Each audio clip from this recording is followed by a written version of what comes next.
আপনাদেরকে মনে রাখি যাও হাগ্রামার সরকার বিটিসির দরকার हाग्रामा महिलारि सारा मिथिगौ नों मिथिबायना भारताव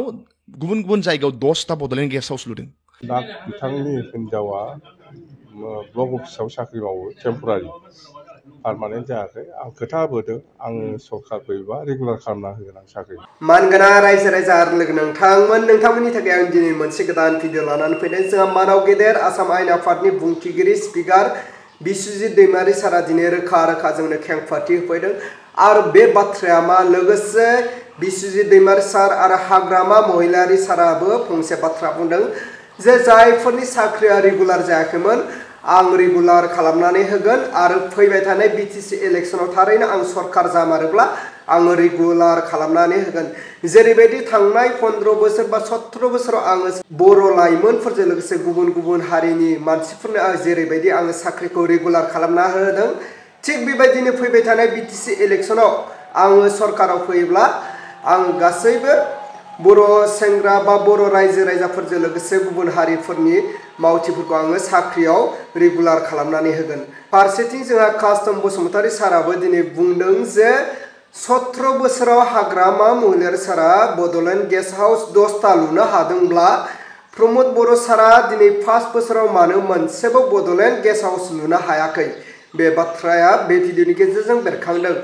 अब्ला रायजो राजा आरो लोगो नोंथांमोन आङो फारसेनिफ्राय नोंथांमोननो स्टेप बाय स्टेप होलांगोन स' नोंथांमोना स्क्रिनाव नायलांबानो जाबाय মই এতিয়া আমার মানুষগুলো কৈছো আজি আপনাদেরকে মনে রাখি যাও হাগ্রামার সরকার বিটিসির দরকার হাগ্রামার সরকার বিটিসির দরকার যদি গান করে হিত করি লোক যদি স্লোগান করে হিত স্লোগান দিও যদি লিখে হিত লিখো যে হাগ্রামার সরকার বিটিসির দরকার বুঝতে পারলে না আমার দরকার হাগ্রামার সরকার বিটিসির দরকার হাগ্রামার সরকার বুঝতে পারলে এই কারবা আকো এবার আকো দুবার আকো তিনবার পুনর্বার এইগুলো দরকার নাই বুঝতে পারলে না নাই বুঝতে পাইছে মনত থাকিব না নাই মনত থাকিব গতিকে রাইজৰ দরকার হাগ্রামার সরকার এইটো এটা বুঝতে পারলে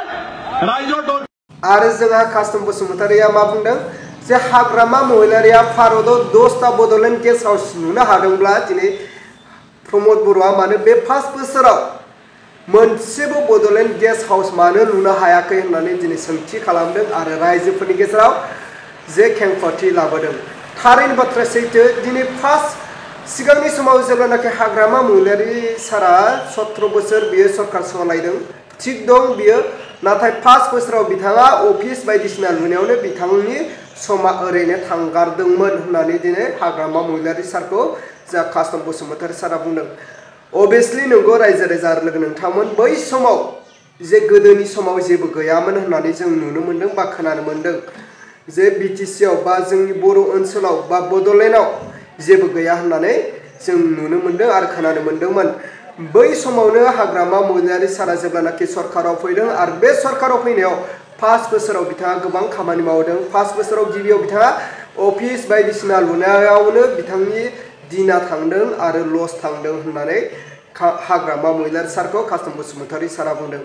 नाथाय 10 बोसोरावदि 10टा बड'लेण्ड गेस्ट हाउस लुदों हाग्रामा महिलारि सारा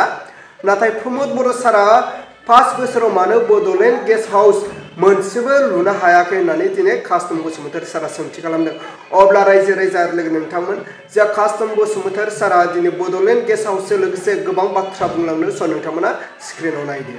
हाग्रामा महिलारि सारा मिथिगौ नों मिथिबायना भारताव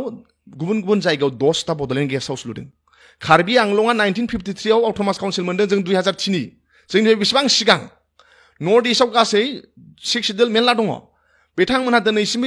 बिटिसिआ जेरैबायदि बड'लेण्ड गेस्ट हाउस होदों लुनो हायाखै हाग्रामा महिलारि सारा बिटिसिआव गंनै बड'लेण्ड गेस्ट हाउस दङ गंसे क'क्राझाराव गंसे हावलियाव गुवाहाटियाव गंनै गंसे खानापारायाव गंसे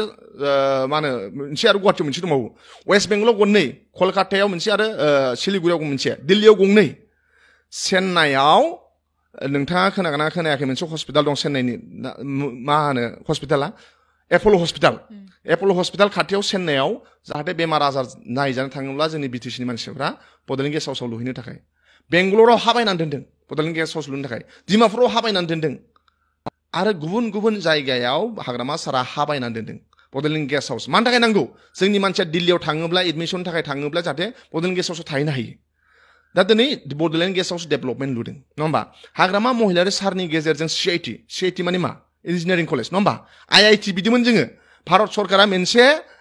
रायजोआव मोनसेल' IIT जागोननो अलरेडि जोंहा दंखायो मामियाव गुवाहाटीआव IIT ओंखायनो जोंनो CIT होदों एडुकेसन इन्स्टिटिउसन हाग्रामा सारनि थाखाय जादों नङा होमबा हाग्रामा सारा डेभेलपमेन्ट खामानि बिराद मावदों लामा दालां नांगौ अफिस नांगौ मावदों नाथाय बे 5 बोसोराव प्रमोद बर'आ मानो गंसेबो बड'लेण्ड गेस्ट हाउस लुनो हायाखै 15 बोसोराव हाग्रामा सारा जुदि 10टा बड'लेण्ड गेस्ट हाउस लुदोंबा मोनबा जायगायाव हाबायनानै दोनदोंब्ला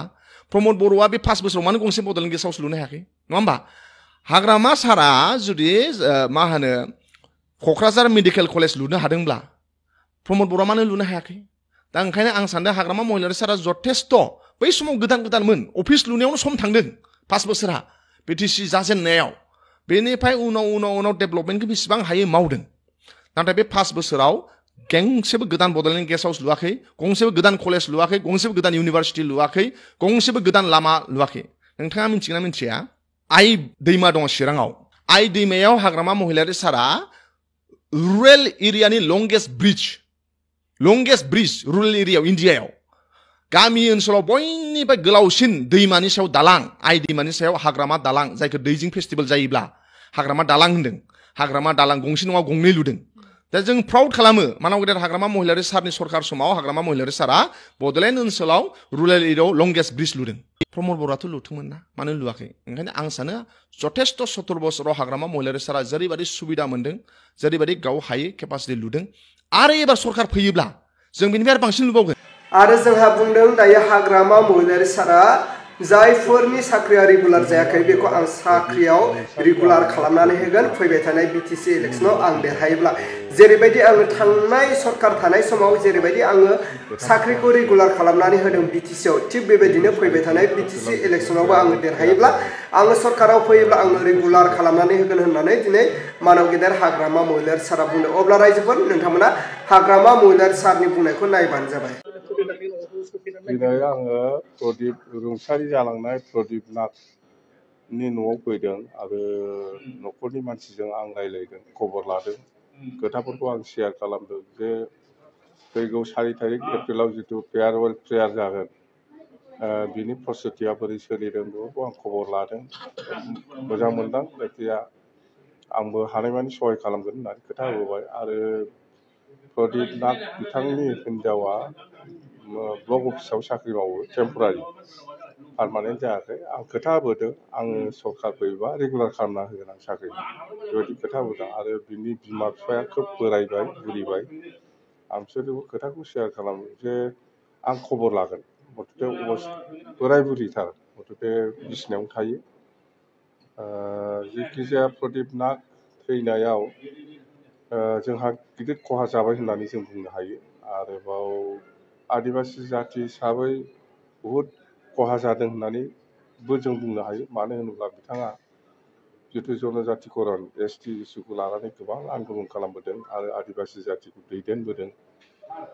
खालि आदिबासिनिल' नङा एन्टायार BTCआवनो सासे गोख्रों माने मावथिया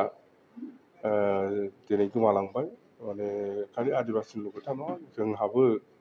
गोबां खहा जादों होननानै जों बुंनो हायो मानोना बिथांनि नाजानाय बा बिथांनि मददाव जोङो गोबां खामानि मावबोनो हादों BTC ओनसोलाव बेखिनि खोथा मथथे आंबो हानायमानि फैनो नागिरदों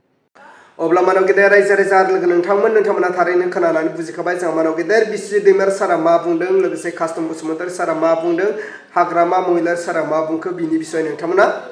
थारैनो खोनानानै बुजिखाबाय नङा होनब्ला अब्ला नोंथांमोना बे भिडिअनि गेजेरजों मा बुजिनो मोनखो नोंथांमोना बेखौ कमेन्टनि गेजेरजों फोरमायहरबानो जाबाय अब्ला आङो दिनैनि भिडिअखौ बेखिनियावनो फोजोबबाय भिडिअखौ मोजां मोनदोंब्ला लाइक खालाम आरो चेनेलखौ मोजां मोनदोंब्ला साबस्क्राइब खालामनानै होबानो जाबाय